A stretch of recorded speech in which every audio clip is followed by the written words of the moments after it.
Hello students, I hope you all are safe at your home, right? Okay, ninth class, today we will start our new chapter of biology, that is chapter number 7, diversity in living organism. Firstly, we will understand about the name of the chapter. What is the meaning of diversity of living organism? Diversity means variety.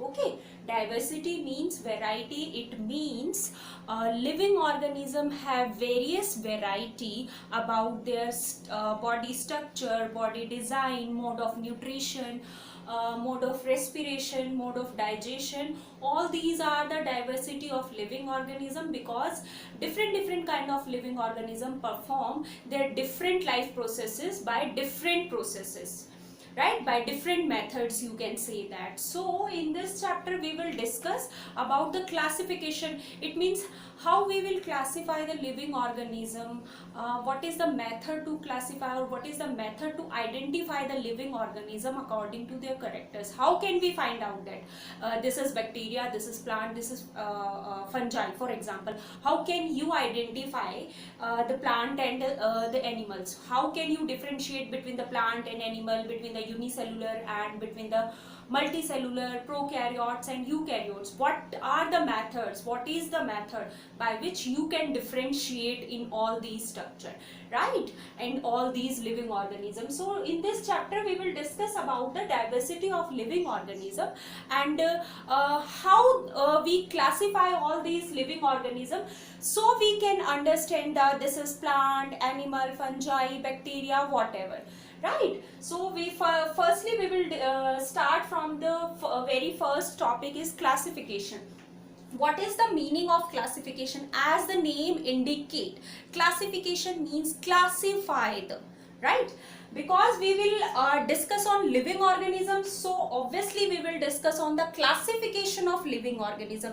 How can we classify the living organism, and what are the method by which we classify the living organism? Simply, what are the methods, right? So firstly, you need to see all around your environment.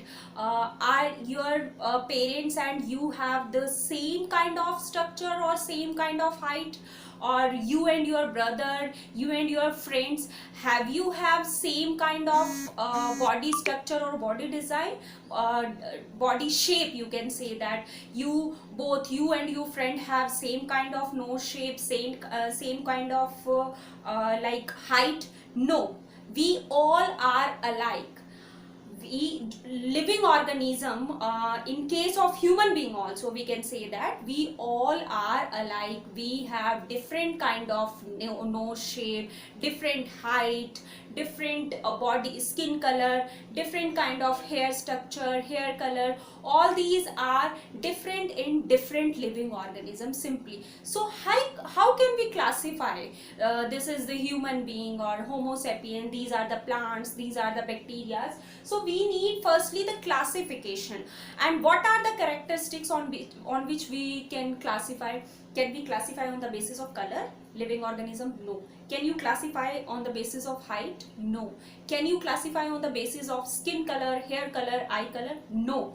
These are not the characteristic on which we can classify the living organism. Simply, ये वो character नहीं है जिनके basis पे आप किसी भी living organism को divide करोगे. Simply, you can say that, right? So, what are the method? What are the method by which we can classify? Listen carefully. Mode of nutrition, right? Simply, we can classify the living organism mode of nutrition. For example, plants synthesize their own food, right? Animals do not synthesize their own food. This is the reason by which we can classify these organisms, right? Plant perform photosynthesis, animal do not perform photosynthesis. So this is the character on which we can classify the plants, animals, bacteria, fungi, all these. Okay, what are the next? Animals are living, animals are unicellular or multicellular. This is also a character by which we can classify the living organism, that the living organism is unicellular, the living organism is multicellular. So this is also a character. Okay, next character, the living organism prokaryotes or eukaryotes. The living organism which you classify is a prokaryotic or a eukaryotic. You know very well about the prokaryotes and eukaryotes.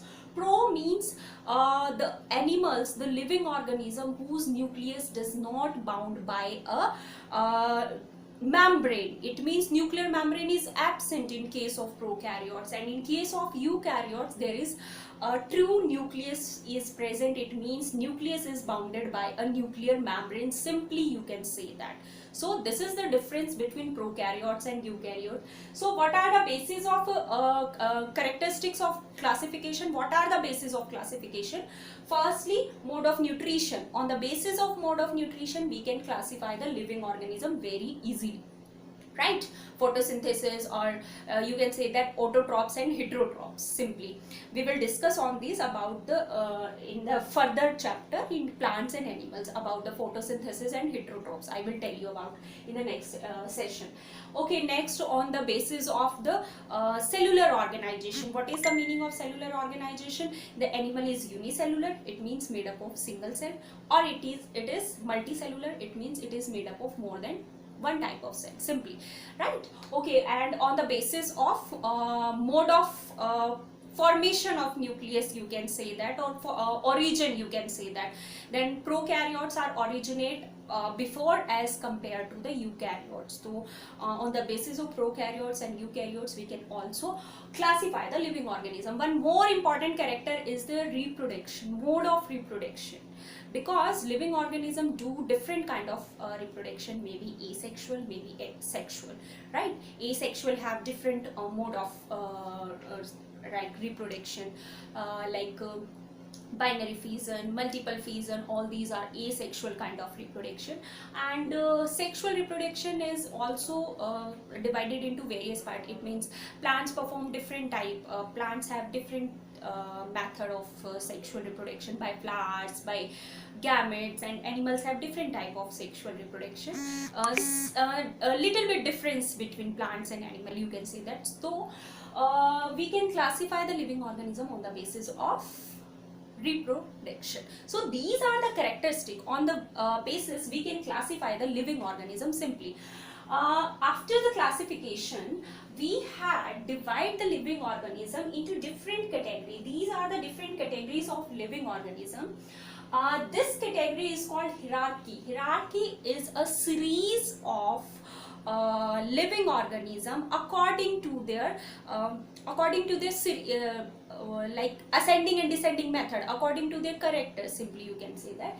So these are the different series, these are the different series by which we can classify the living organism.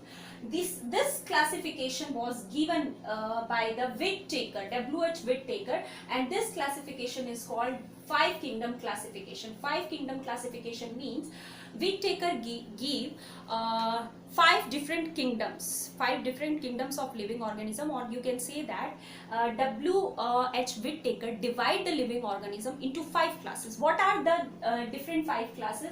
First is the Monera, second is Protista, next is the Fungi, Plantae, and Animalia. These are the different classification of living organism which are given by Whittaker. Whittaker give or classify the living organism into five different classes. First is the Monera, Protista, Fungi, Plantae, and Animalia. In this chapter, we will discuss all about these five kingdoms. Right, this is your chapter in which we will discuss all the five different classes of the living organism simply. After the Whittaker, another scientist is Carl Voysey, also divide the living organism into six kingdom, no, instead of five kingdom. Carl Voysey said that the Monera is divided into two different kingdoms. Monera is divided into two different kingdoms, Archaebacteria and Eubacteria, because bacteria are under this kingdom. Monera means bacteria Bacteria. So Boise said that Monera is divided into two different classes, the Archaebacteria and Eubacteria. But it is not necessary to divide the Monera, because Monera is already a kingdom of bacteria in which we will discuss only about the bacteria only. So we does not require to divide the Monera into further classes.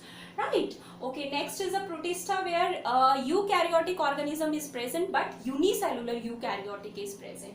Fungi consist of fungus which feed on the dead organic substances, and they are divided into maybe they are multicellular or unicellular. Okay, plantae are multicellular and they perform photosynthesis. It means they synthesis their own food. Right. And last is the Animalia. Animalia are the living organism which does not synthesize their food. They depend to someone else for their mode of nutrition. So these are the 5 classes. On the basis we have divided the living organism 5 kingdom classification. So these are the different hierarchy: kingdom, phylum, class, order, family, genus and species. Firstly we will discuss about the species. Species is the smallest unit of this kingdom, where the all living organism have same characters. So this is the smallest unit of the diversity in which all living organism have same character. More than 2 species combine to form genus. Right, more than 2 different type of species combine and form a genus. Similarly, more than 2 type of genus combine and form the family. Similarly, family, more than 2 families form order, more than 2 orders form class, class form phylum, and kingdom is the largest variety of the living organism, in which various variety of phylum, class, order, family, genus and species are present, and the animal which are present in kingdom have less similar characters as compared to species. The living organism which are present in the same species have maximum characters are same, but the kingdom in which living organism are present have less similar characters are present. Right. Okay, this is the hierarchy which is given by Whittaker, and on this basis we have divided our living organism into 5 kingdom classification. This is the overview about the living organism. Organism are generally of 2 types: prokaryotes and eukaryotes. Prokaryotes means their nucleus does not bind by nuclear membrane. Eukaryotes means their nucleus bounded with a nuclear membrane. Eukaryotes further divided into 2 different types: unicellular and multicellular. Uni means single cell, multi means more than 2 type of cells are present in these living organisms. Further, multicellular organism divided into 2 different types: with cell wall, the organism which are surrounded by cell wall, and without cell wall. Animal cell does not consist cell wall, but plant cell consists cell wall, which are further divided into fungi and plantae. Right. This is the introduction about the diversity of living organism. In the further lecture we will discuss separately about Monera, Protista, fungi, plantae and Animalia. This is all about the diversity of the living organism. Thank you. In further lecture we will discuss about the Monera.